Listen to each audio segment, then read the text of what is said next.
With the amount of space available for gardens shrinking, wall garden units are becoming much more popular in the home garden, and like the one sitting here behind us, they're becoming much easier to install.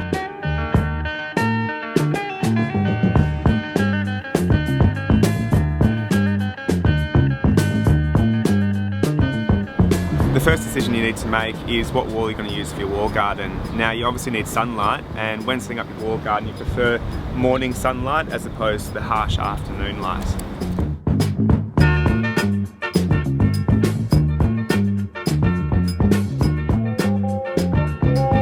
Now the idea of installing a wall garden has traditionally seemed quite a difficult one, but these days there's modular systems that make it much easier for the DIY project at home.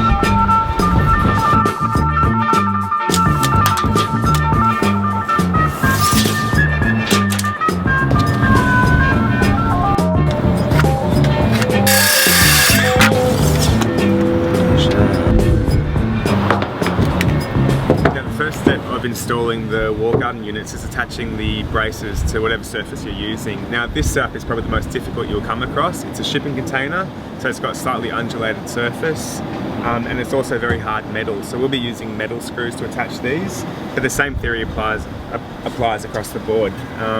The first step is attaching your first panel, making sure it's absolutely level and perpendicular, so make sure you use the spirit level.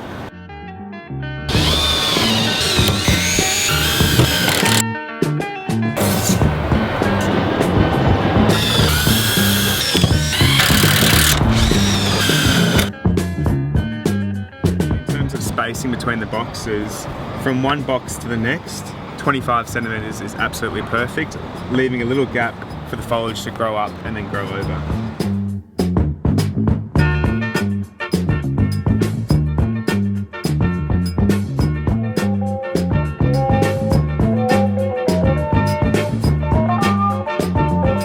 The beauty of the modular system is its simplicity.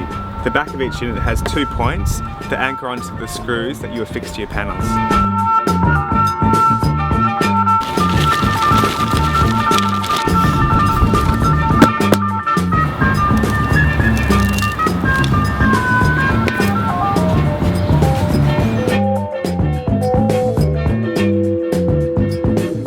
Remember that when choosing your plants, choose the varieties that don't need a lot of root depth, so things like leafy greens and herbs will be absolutely perfect. And while it does look a little bit unimpressive at first, give it 1 or 2 months and that foliage will really start to grow out and drape over and cover those boxes and create a really impressive wall garden.